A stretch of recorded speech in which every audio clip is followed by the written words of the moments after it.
నిజం, నిష్పాక్షికం, ప్రజల గొంతుక ప్రధాన లక్ష్యం. తెలంగాణలో ఇప్పుడు ఓటర్ల జాబితాపై పెద్ద చర్చ జరుగుతోంది.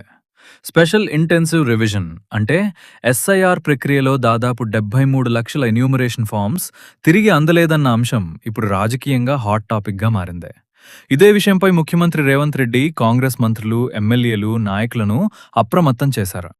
దాదాపు 21% వరకు ఓట్లు కోల్పోయే పరిస్థితి రావచ్చని ఆయన హెచ్చరించినట్లు తాజా రిపోర్టులు చెప్తున్నాయి. అయితే ఇక్కడ ఒక విషయం చాలా స్పష్టంగా చెప్పాలి. 73 లక్షల ఓట్లు ఇప్పటికే తొలగించబడ్డాయని కాదు. ఈ సంఖ్యలో తిరిగి అందని లేదా వెరిఫికేషన్ అవసరమైన ఎన్యూమరేషన్ ఫామ్స్ ఉన్నాయి. వీటిలో వేరే ప్రాంతాలకు మారిపోయిన వారు, మరణించిన వారు, ఇతర కారణాలతో ఫామ్ అందని వారు కూడా ఉండొచ్చు. అందుకే ఇప్పుడు అసలు కీలకమైన విషయం, అర్హత ఉన్న ఓటర్ల పేరు తుది జాబితాలో ఉంటుందా లేదా?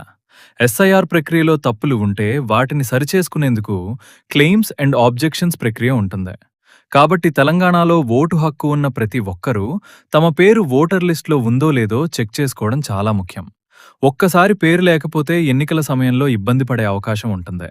మరోవైపు ఈ 73 లక్షల సంఖ్యపై రాజకీయ పార్టీల మధ్య కూడా మాటల యుద్ధం మొదలైంది. కాబట్టి ఇప్పుడు తెలంగాణ ప్రజలు గమనించాల్సింది రాజకీయ ఆరోపణలు కాదు, తుది ఓటర్ల జాబితాలో తమ పేరు ఉందా లేదా అనేదే.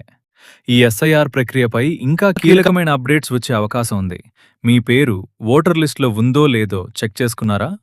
మీకు ఈ వీడియో ఉపయోగపడితే లైక్ చేయండి, షేర్ చేయండి.